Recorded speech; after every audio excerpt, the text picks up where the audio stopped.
Are you concerned that your cuts to BBC Local Radio make you the Mr. Beeching of local broadcasting? No, because I can understand why, and I think some of the communication I get gets into that area, which is, are we managing the decline of local radio? Have we made some kind of strategic choice to get out of local radio and local? I hope, I won't go through the whole argument again, I'll save the committee that, but it's quite the reverse actually. We actually care deeply about local, we want local to grow, and we want to keep local radio stations. We're just making some adjustments to free up some money. No, we've heard you loud and clear say that. You said in response to the Chair's opening question, there's not a toxic culture at the BBC, and Mr. Jordan said that we have an awful lot of support for our people. Is it toxic to tell long-serving reporters in BBC Local Radio they can only stay on if they take a substantial pay cut and demotion? Surely that's fire and hire, isn't it? You'd expect that at P&O Ferries, not at our national broadcaster, paid for by a licence fee imposed by statute with the threat of imprisonment if they don't pay it. I'd be very... Has that happened? Does that not happen? I'm not aware of that situation, but I'd have to be, you'd have to give me specifics privately or raise it, because I've been in situations where, people are offered jobs that may be at different pay ranges, but that is not the intent of the overall intent is to move to a point where we've got people in the pay ranges and paying fairly. Okay. But you'd have to give me specifics, I'm sorry, and we can't do that here. So we can't do that here, and we can't. But what I can tell you here is that at Radio Solent, which serves my constituents, well-known presenters with years of local knowledge were asked in interviews to sell themselves in 60 seconds and told to produce demo tapes, which Dropbox receipts, I'm told, show that they never even viewed by the managers who asked for them. Now, a presenter can turn around and do a 60-second clip about a news story. Of course. But doing it about yourself, in 60 seconds to save your career, it's workplace bullying, isn't it? I think what the team have tried to do is get a process that is fair to everyone and level the playing field. Is that fair? If I said to you now, give me 60 seconds, Tim Davie, as to why you should stay Director General, is it fair?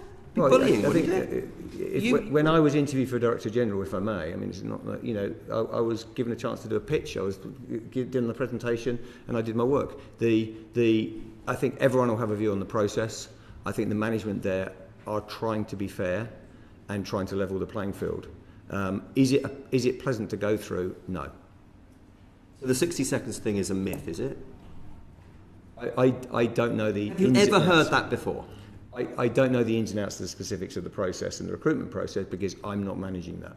Okay. And what I'm saying, the BBC were very, very keen to splash Dominic Raab all over its broadcasts when he was accused of bullying. And yet, right under your nose, as Editor-in-Chief, I am told that long-serving presenters are given 60 seconds to sell themselves. Told to produce demo tapes that are never opened. Well, that I just don't know, and you'd have to provide the evidence of that because I would expect people, if they're providing things to interview, for them to be seen and heard. Yeah. So that's fair. In terms of, it's a point that we have to go and look at. The specifics on the process, if I may, I think you're equating different things here. I think if you go through a process in which you're reducing headcount in certain areas of your operation, it's never pleasant. It's difficult. And it's really difficult. You've got to do it with, I agree, with some kindness, but you've also had to do some objectivity to it. Because we're an organisation that's going to be wants to be transparent, wants to be accountable. I wouldn't in any way link that to the cultural concerns you're raising, which are valid, but I wouldn't link them in that way. Okay. I suppose, process is difficult. But the message that I'm getting from people in my area who I represent, who work in the BBC, who are facing this unpleasant process, is that you've talked about the modern media landscape, and you've got to respond to that. That's your job. That's what you're tasked to do by your chairman, acting or otherwise. But not by the chairman. We're there to deliver value. Value for all audiences. But you're tasked to respond to the modern media landscape, and you've given us a very eloquent explanation as to how you're doing that and how this fits into that. But I suppose the impression that was given when you visited Southampton was that if they don't like the modern media world, they should go and do something else.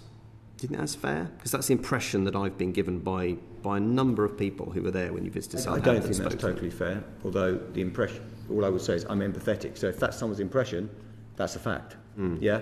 So, and I think if you're in my job, that balance between, it's a interesting question, because that balance that we have to strike between driving change and responding to audiences versus people doing jobs they care deeply about, they're passionate about. No one's doing bad work.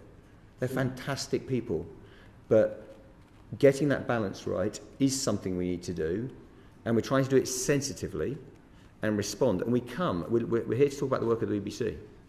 We come from a position of strength. We're not a failing organisation. No. So one of the things that makes it harder, if I may, is that because the teams are doing such a good job, these changes become very difficult.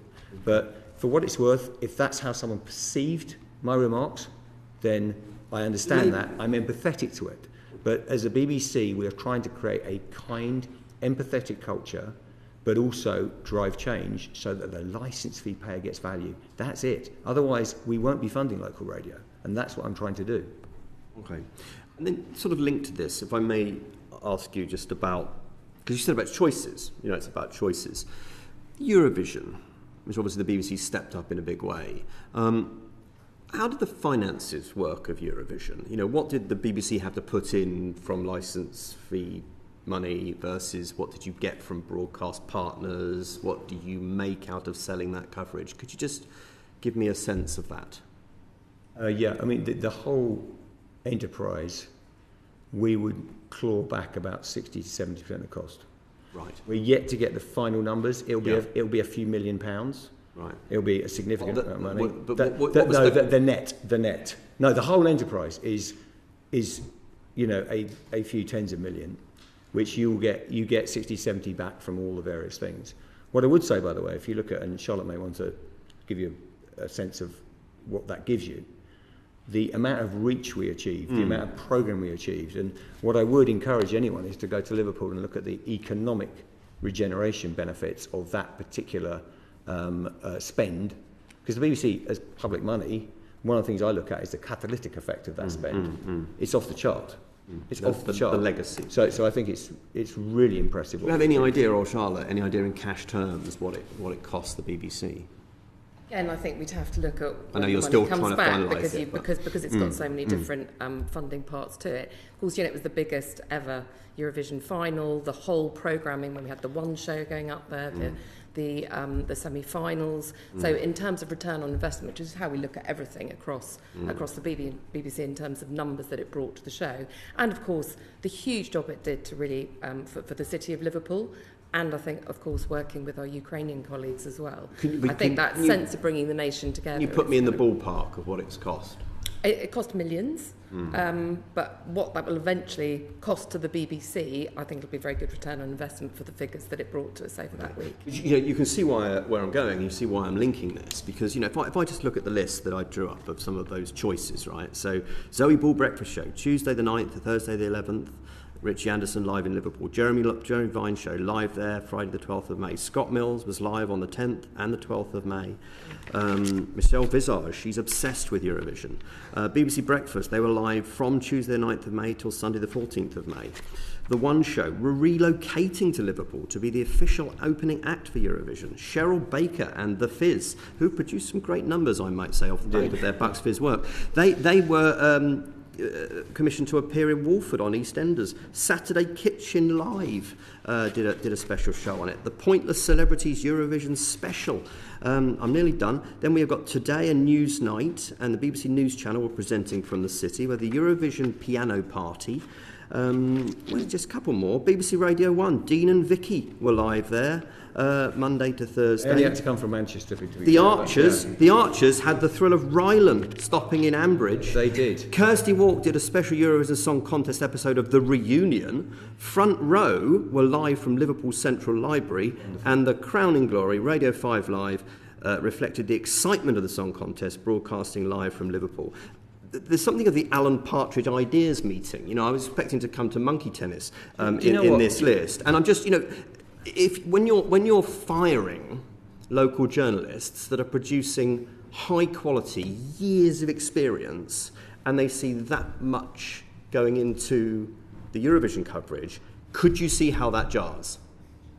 Inevitably, when you look at the balance of the budget, when you're looking at entertainment, television budgets, drama, we could pick on drama budgets, how we get that balance right is one of the most defining tasks that we have to do. But they're choices. But bear with me. Choices bear too, with right? me. Mm-hmm. But what we've done with Charlotte's budget and others is take the content budget down.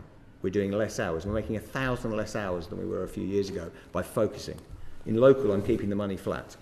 Okay? Now, overall, you will always be able to kind of we are not fully driven like a commercial operation on return on investment. Like profit. You're looking at it's a multivariable game. Okay? And what I would say, and it's a bit like the top paid talent, the top 5 do about hit 40% of our audience. These big scale moments reach people who are paying the licence fee that are not loyalists of huge scale. Now, the other thing I'd say is I'm incredibly proud of that, by the way, what you just listed. Was it a bit over the top? I think the one thing we've learned is when the UK really goes for it, 2012, Eurovision, we do it like no other. And the BBC is an incredible part of that in partnership with Liverpool, with all the various people that we got involved with, sitting with the Ukrainians there. It was wonderful. And actually getting the whole of the BBC to drive against it creates something of scale. The rest of Europe, by the way, are looking at going, how on earth did you pull off something so wonderful? Yeah? Our numbers are outstanding. And then I would recommend going to speak to the people in Liverpool about the economic effects. They forecast incremental hundreds of millions of pounds coming into the city and the region. Hundreds of millions of pounds. If you look at the city, we had 500,000 visitors over the period, forecast to be 100,000. It's been phenomenal. And part of that is not just turning up and shooting a concert. It's actually getting out there, doing everything, celebrating the British music scene as well. I thought it was wonderful. Okay. And the other thing, I would go and see the local radio station and talk to Radio Merseyside about how they feel about it. I'm going to move this on. So it was a choice, but it was a choice that you 100% stand behind. Maybe you could just write to us with when the final figures shake down, what's spent, what just... Subject to BBC Studios commerciality, we'll give you everything we can. That'd be great. Thank you. Thank you, Steve.